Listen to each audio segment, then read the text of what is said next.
This podcast is sponsored by nobody. Hey dudes, welcome to Splat from the Past, the only 80s themed horror sci-fi show where things can get totally radical. Now today I've got a very interesting guest because about 3 years ago I interviewed Catherine Wilson, who was in charge of locations for National Lampoon's Animal House. And I follow her on Facebook. She had this lady named Maida Belove comment on her page saying, "Oh, I remember when we did that scene." I was like, "Who is Maida Belove?" So I went on IMDb, and it turns out she was a Delta girl. So I was like, okay, maybe I'll interview her in the future. So last week I finally decided, okay, I think it's time. So I sent her an email, and she said, "I am honored. I will do it." And I thought that was awesome. So I'm having her on the show today, Maida Belove. She was also in Hometown USA and Mistress of the Apes, a couple low-budget movies. And she's an Oregon-based actress. She does theater and what have you. And it's going to be an interesting conversation today. Find out what the set of Animal House was like. Because she was there. I don't know for how long, but she was there. And it's going to be a great conversation. So yeah, here is my interview with Maida Belove. Hey Maida, welcome to the show. How are you today? I'm great. Thank you so much for having me. Absolutely. Thank you for taking the time. I really appreciate it. Well, how are you doing? I'm doing pretty good. I'm a little worried right now. We've been having fires up here in Redding, but other than that, everything's great. Okay, good. What can I tell you? So going back in time, did you gravitate toward acting early on in your childhood? When I was 5. When you were 5? My mother had a 78 LP of Annie Get Your Gun with Ethel Merman. And I remember just laying on the floor listening to it over and over again and imagining how the scenes went. And then I was the kid in the neighborhood who put on those shows with all the neighborhood kids and directed them. And so in school, I just kept telling everyone, I am going to be an actress. And I never gave up my dream. And that's when I started. Nice. Did you do a lot of school plays and community theater? Well, I was so lucky that we had an elementary school music teacher who put on a musical every year. And my first musical was first grade. We did Cinderella. Of course, as a first grader, you just sat and sang the parts. You didn't really get, any leads. But by fourth grade, they did Peter Pan.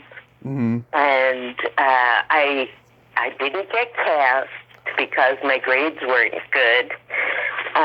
But I went to every rehearsal, and I knew everybody's part. And when anybody was sick or absent, I just filled in. And the day we opened, Tiger Lily got the chicken pox. And so I got to go on as Tiger Lily. Nice. And it was pretty exciting. Yeah. Did you have a feeling like, oh, this is it. This is what I want to do? Yep. I wanted to entertain. I liked making people laugh. In fact, I got kicked out of kindergarten graduation practice for making everybody laugh. Love it. Yeah. That is so cool. It was downhill from kindergarten. Downhill. I love that. You born and raised in New York? Born and raised in New York, yes. So after high school, did you stay in New York and study acting?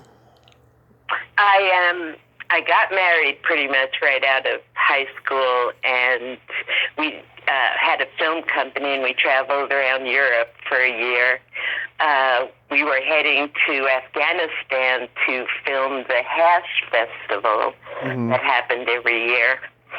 And we came back to America thinking the streets are paved with gold. We'll make more money and go back, but we didn't. I ended up going to AMDA in New York. It was in the Village at the time. I had never stopped doing community theater pretty much my whole life. Right. I had adults who would drive me to rehearsals, and but then just before I graduated AMDA, I had the opportunity to get out of New York, and a friend said, "You should go to Eugene, Oregon. It's just the place for you. Guys still have long hair and wear tie-dye." And I said, "Okay, that's where I'll go." And that's what I did, and I traveled around a bit and came to the realization that I needed to do theater. And there was, this was in 1974. And someone told me there was a comedy group starting, and I put together my resume, and I showed up at their first rehearsal, and I said, "I'm an actress, and I want to do this too." And it turned out the whole troupe were all from the East Coast who had given up, right, trying to make it in New York and came to Oregon. So it was a troupe of really New Yorkers who wanted to continue to entertain. So you started out in improv then? It was not exactly improv. We worked on sketches. Right. Yeah, and then we were street performers. We performed up and down. We were called the Checkered Players. And we traveled, and Robin Williams opened for us in Berkeley, and we did colleges and bars, and streets. We would just pass the hat on the street. Wow. So did any of your teammates go on to become successful? Well, Hank, who was a mime originally, and he actually studied with my film art, so he lives in Amsterdam, and he is quite a successful film actor. He's got a wonderful character face, and now, of course, a wonderful old character face. So I think Hank and I were the only two who really, had the passion and the drive to keep going. Right. Did you do any Broadway? I was in Tinky Boots on Broadway. You were Puss in Boots? Tinky Boots. Yeah. Who'd you play? The princess? No, not Puss in Boots. Tinky Boots. Oh, okay. I don't know that play. Oh, it's a musical. It won the Tony. I got to be in it one night. I bought my way on in an auction. I thought, who knew you could buy your way onto Broadway? Yeah. And so that is my Broadway experience. Yeah. So you're doing the improv, you do the street performing and all that stuff. And are you going on auditions for movies and stuff? I do submit myself.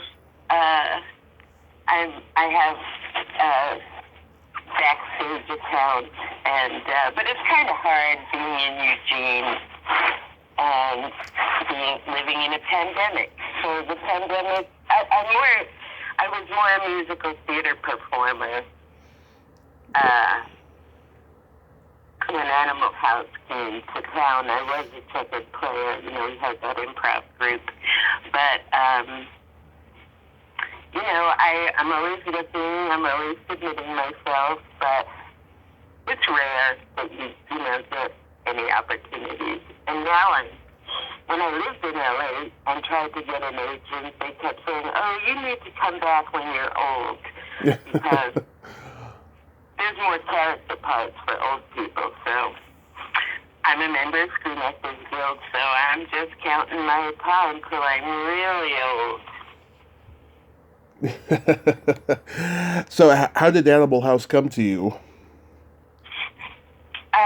I was watching TV, and there was an ad on TV that National Lampoon Animal House was coming to Eugene, and if you were interested, call this number. So I called the number, and I was like, well, do you know who I am? And she did. Catherine Wilson was the casting director, and Yep. so she got me an audition with John Landis. It was just a meeting, really, and Cliff Coleman, the first AD. And they had never met a street performer before, which I thought was very interesting. And I also had worked for ABC Sports in New York as a location production assistant. And we got the call to go to the college. There were hundreds of us, and John Landis and Chris Coleman walked down the aisles and said, Omega Boy, Delta Girl, blah, blah, blah, all the way down. And they got to me and they said, Delta Girl, and put her on cruise. So I got to work 26 out of 30 days on the film. Wow. And were you at the toga party in the movie and all that stuff?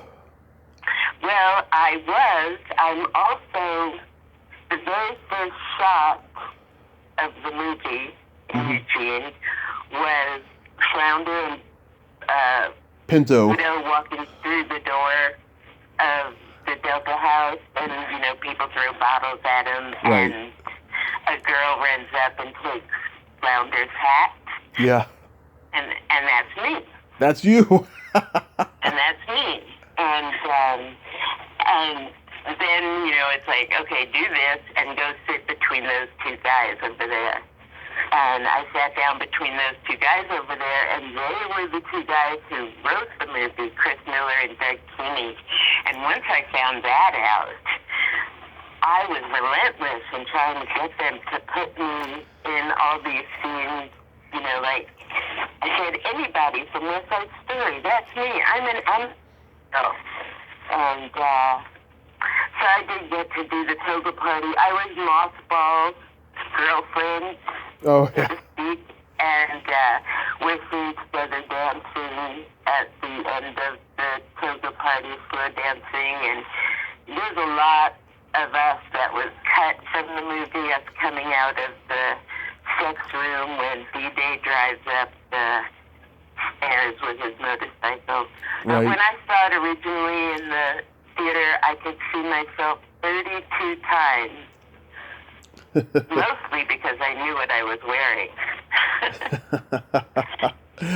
Oh, that's so awesome. Yeah, I was 4 years old watching this movie with my dad when my mom wasn't home. I mean, it's always been one of my favorite movies. Of course, he made me go into my room during the nude scenes, like the window or the devil and the angel part.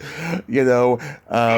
To me, it's the greatest comedy that will ever be made. It was, the humor is so infectious, and it was just well written, and just everybody sells it. It's a special movie, I think. It was, and most of the people, it was their first movie, and I felt like I had a lot more experience than most of them, and just got really close with so many of them, and they convinced me to move to LA after the film was done shooting. Right. So I thought, okay, I'll do that. And that's when I moved to LA. Right. Yeah, I talked to one other actress who was at the toga party, Tracy Schaefer. She's like, I'm the one who's not wearing a toga. I looked, they're all wearing togas. I can't find her. You know, Well, I have a flowered wreath on my head, and I'm in the beginning of the toga party. I'm right in the forefront. I just watched it again because I'm doing another podcast on Saturday, and they wanted me to watch it, and I liked it a lot better than I did when I first saw it. I thought, this is really a crazy, dumb movie. Yeah. But then I was like, oh no, this is really good. That's what Catherine told me when I interviewed her a couple of years ago. You know, she just, you know, thought this was going to be just a dumb B movie. It wasn't going to go anywhere, and now she's like surprised at how everyone loves it. Well, back in the day, they sent film back to the studio. They were called dailies. Dailies, yeah. Dailies. And I remember John Landis coming in to the room all excited that the bigwigs at Universal loved it and upped his budget. Right. Yeah, so that was pretty exciting. Did you talk to Belushi? Do you remember anything about him? Oh, yes. You know, I have many pictures with he and I together, and he was a pretty funny guy, but we all went to a venue in June on Halloween night, and we had a local blues artist playing, and he looked at me and said, I'm going to do that. And then he met with Curtis Delgado, who was the lead in that, and right. Then we had the Blues Brothers. It all stemmed from that. But wow. Yeah, I mean, I've heard a lot of people say he was a great guy. You know, he just had his demons, you know, like a lot of people do. Well, he was always on. Yeah. You know, in public. He was always so expressive and so physical, you know, just had so much physical humor. And his wife Judith was here also, and she was pretty great. Yeah. Yeah, I've met and interviewed Eliza Roberts, who played Brunella in the movie, and she signed my 8x10 picture, Primitive Cultures. I love that. And I was going to meet Karen Allen at a Comic-Con a couple of years ago, but the rain kept me in. It was like thunderstorming. I was going to have her sign it, you know, they're well-known homosexuals. Yeah. Somebody. I've done. Catherine has produced 2 documentaries called Animal House of Blues. Right. And A&E did a documentary called Inside Animal House. Right. Oh no, Animal House: The Inside Story. And I'm in all 3. It's like, I think there are such great films in the world. And here I am, and you know, an extra in a, you know, movie. Right. And it's just so wild to think, you know, I had a journalist call me to interview me, and he said, you know, what did you want to get out of being in Animal House? And I was like, well, I've always wanted to be famous. And he said, well, how's that working for you? And I said, well, you called me to interview me, so I guess it's working okay. I think I'm going to be 100 years old, and I'm going to be, yes, I was in Animal House. Yeah, I heard everyone was having a good time on this movie, getting high and stuff. There's that famous story they went to like a biker party and James Widows like threw a beer in a guy's face or something. Yeah, that was when, I don't know about that because I heard that when they first got here, Hmm. they did get in a fight somewhere in a bar.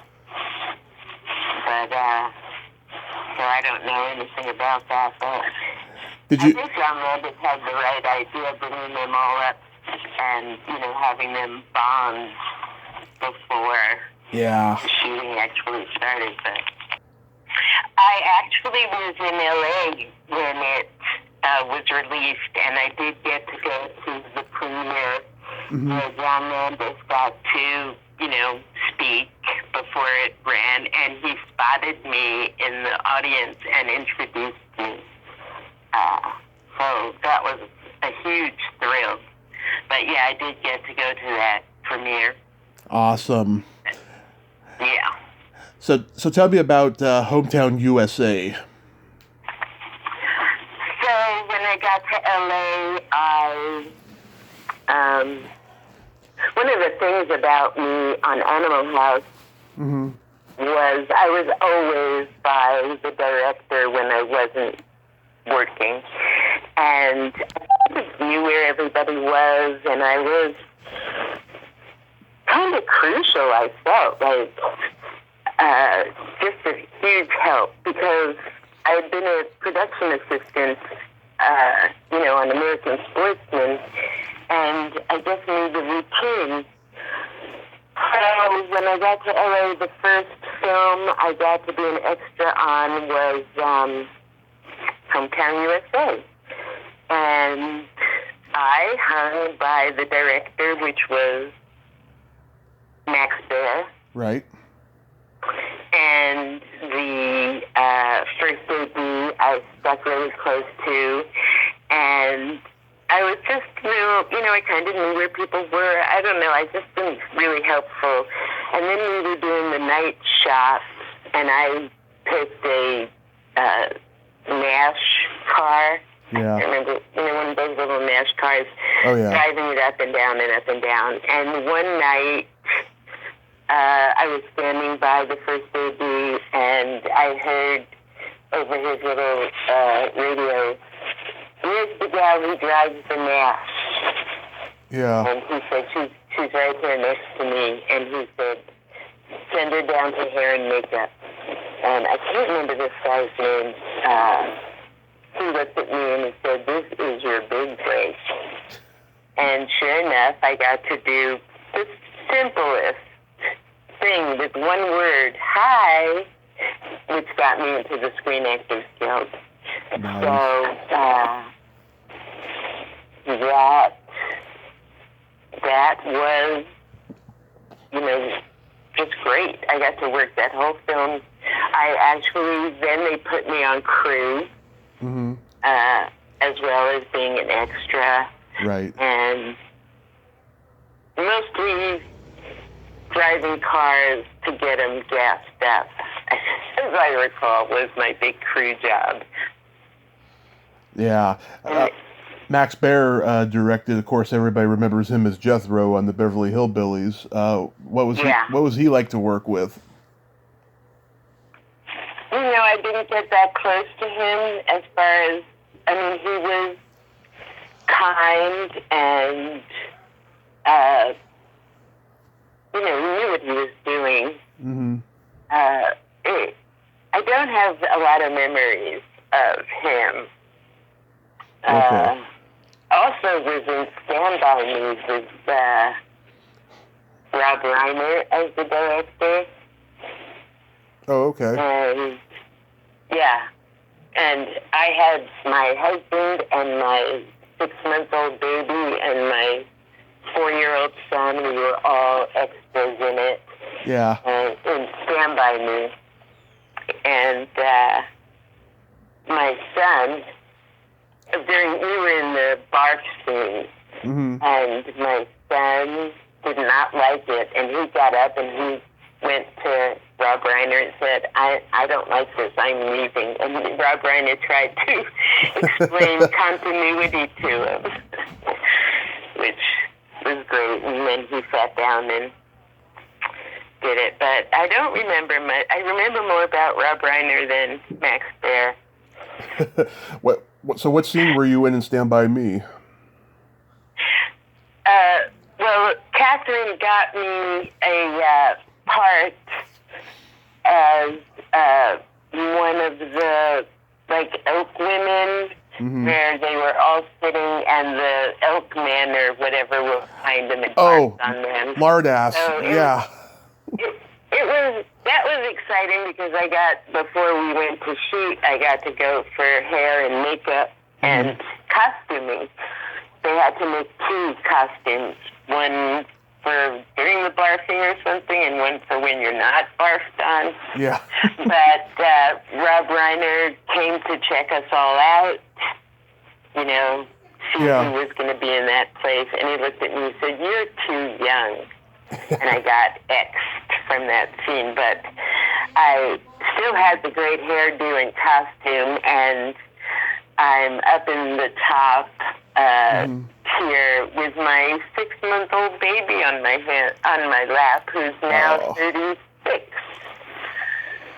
Oh, I talked to Lardass last year, and Catherine had let me know that he was around. He was on Facebook and stuff, so I thought that was pretty cool. He was a nice guy.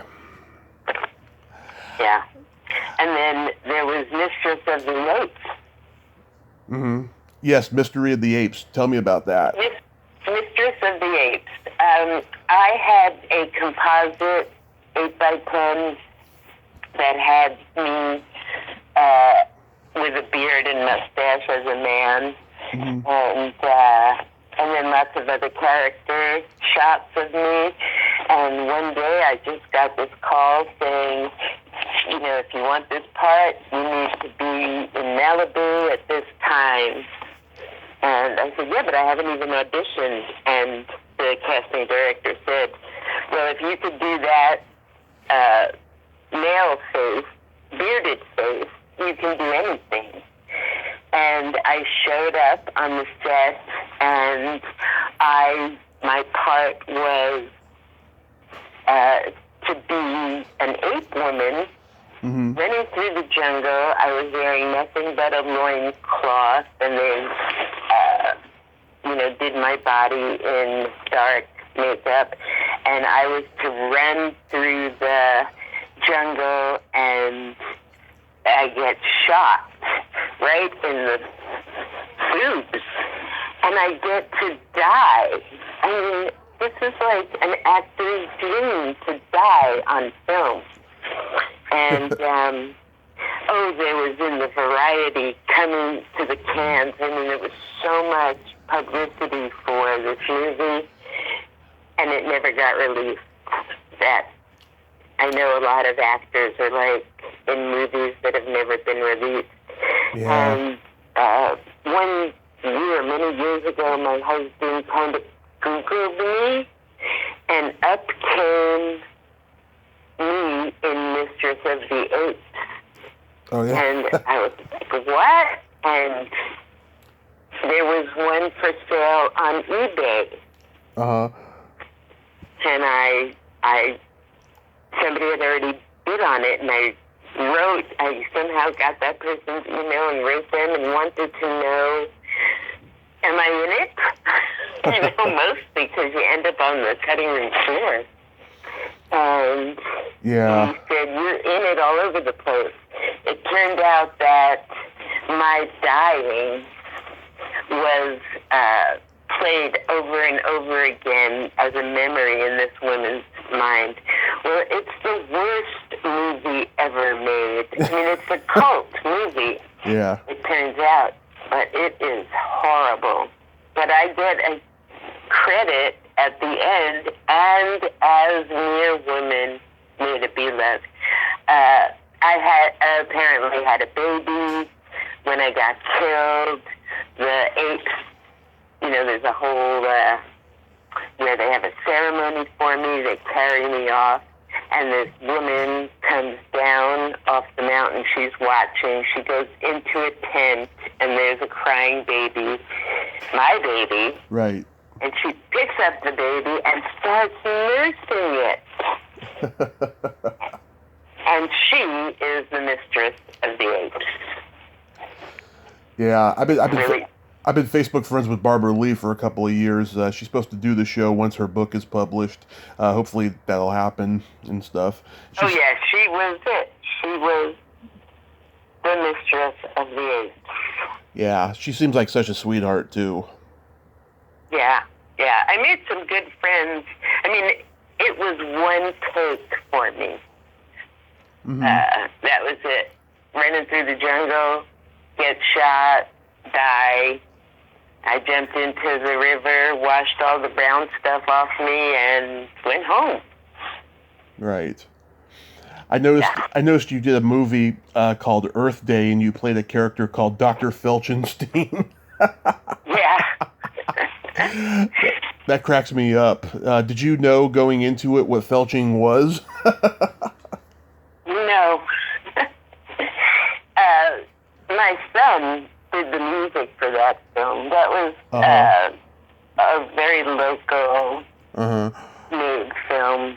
And, I just love all those people who were in it. But I was doing something else. I was like opening in a show, and I was trying to, get all my dance and music and lines down for the show, and I didn't feel like I really knew my lines for Earth Day all that well. Yeah. I did, I felt. But that then, was a lot of fun to work on. And then recently you did Professor Tomfoolery Saves the Planet. Yes, that was also a one-day, very tiny role. Mm-hmm. And my husband did that film also. Yeah, I looked at Paul Bright's resume. I had never heard of him, but he was in Mickey and Maude when he was a teenager. It kind of gives you the bug when you're young, and hats off to him for, getting it produced. I mean, it's a lot of work to get it. I went to the New York Film Academy in 2018, and, just writing the script, and, it's just amazing that anybody can actually get it all done. Yeah. Do you have anything upcoming? No. No. I've been putting together a musical theater review. I know so many amazing talented people, and my bent has always been a director. I directed a film back in the 80s called I Got Plenty of Nothing, I think it was called. And, since I was 5, in my mind, I directed, and that's really what I'd like to do. So I've been working on a review, staging it in my mind, and just waiting for the pandemic to end. Our community theaters thinks they're opening up with a show in a month or so. I hope they do. Yeah. It seems pretty grim right now. It does, especially the other day when I saw that, another lockdown might be coming on soon because of all the deaths, in certain places. I heard Florida's got it pretty bad. Yeah, my son was the piano bar entertainer on Carnival Cruise, and he just got off the ship in time in January. Oh, good. And now he's heading back. He gets on the ship in Miami, and it leaves out of Galveston, Texas. And I'm just like, oh my God, you're going to Florida and Texas. Yeah. And will the ship really ever sail? But he gets on the ship on August 17th and is in quarantine for 10 days in his room. So they must be taking good precautions. Yeah, well, I hope he makes it back to you safe. And this was a lot of fun, Maida. Thank you so much for coming on today. Oh, well, thanks for having me, and best of luck, and everybody stay safe. Thank you so much. You have a great day. Stay safe. You too. Take care. Okay, bye-bye. Bye-bye. Well, there you have it. Maida Belove. Ain't she a sweetheart? Fascinating lady. Knows what she wants. Very direct. Love her. She was great. Well, until next time, this is Tommy Throwback Kovac saying, there's no shame in living in the past, because the present sucks. Later, dudes. Toga! Toga!